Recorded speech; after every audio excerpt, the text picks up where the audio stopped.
Yeah, it's a massive honour. When I think of the names that have on that list that kind of went before me, and the last three, especially the ones that I've sort of experienced, in Caelan, Pete and Johnny. Obviously there's been a few in there as well with Tig.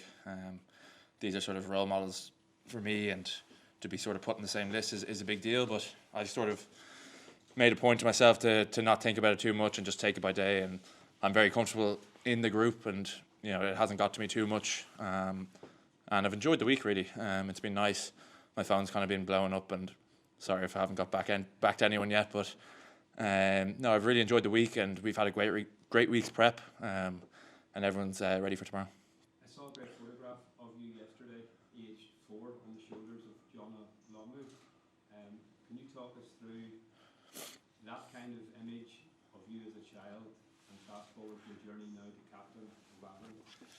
Yeah, I suppose we were just a big sort of rugby fan family.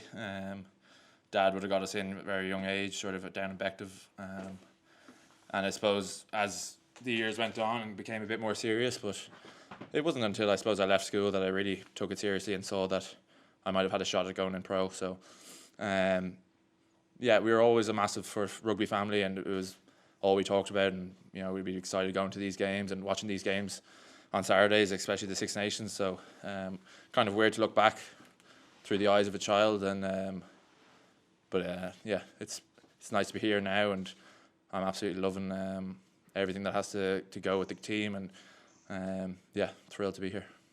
And how confident are you of leading this team to another victory tomorrow to keep you on course for what will be another very special year? Yeah, that's the only thing on my mind, is getting a performance.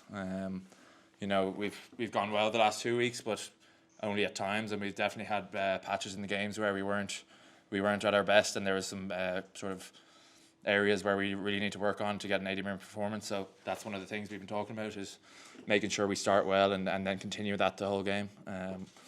So it's, yeah, all eyes are on tomorrow, and there's been not one word talked about any other game, and this is massive for us. It's a great sort of stadium to play. We've talked about how passionate the Welsh fans are, and how sort of maybe daunting or beautiful, I suppose, that stadium is to play rugby in.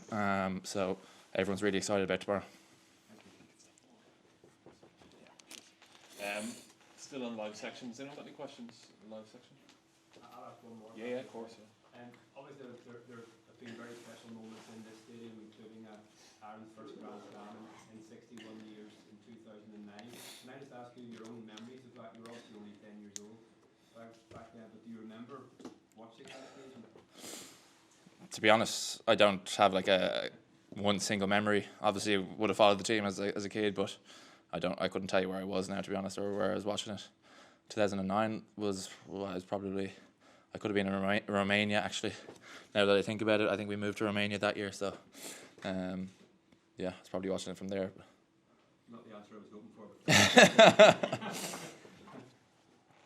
Okay, yeah, Keane. Just on the loan picture, how did it come about? I actually think it was as simple as a family connection. Needed a kid to just in the marketing agency. I think my auntie was in a marketing agency at the time, and they needed a kid willing to shave his head. And my parents willingly put me forward. So that was it. Like I have a vague memory of it. I was very young, but I remember being pretty cool, and I remember sort of rocking back into school the next day with the haircut and sort of getting a good giggle out of the lads. Is it hanging up at home or anything like that? I actually don't know where there was a photo, but I can't actually remember where the photo is anymore. We've moved house a few times, it's probably been lost. Just get your thoughts on Wales at the moment. It's a very difficult run. They've been on change of the head coach in the middle of the tournament. Is there a sense that the results are almost a foregone conclusion at the moment, given where the two teams find themselves? Can I get your thoughts on all that? Yeah, like obviously they've been on a losing run of late, but they're a passionate nation, and you don't, like, we only got here yesterday, and it's everywhere. Everyone's still really behind the team, and they're a real passionate bunch of people. So I think in that sense, it's not in any way an easy fixture, or if anything, it's sort of knuckle down the basics and make sure we show up with the proper intent, because that's probably their game plan, is to come and try to bully us or physically dominate. So we've been talking about that all week, where we need to make sure we come out with proper intent, and from the first whistle that we're lashing into them. You might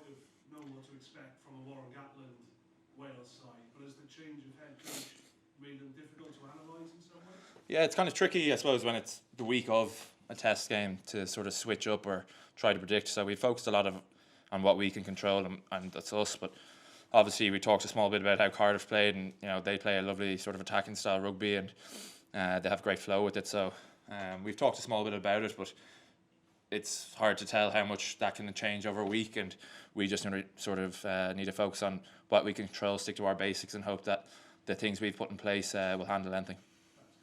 Thanks.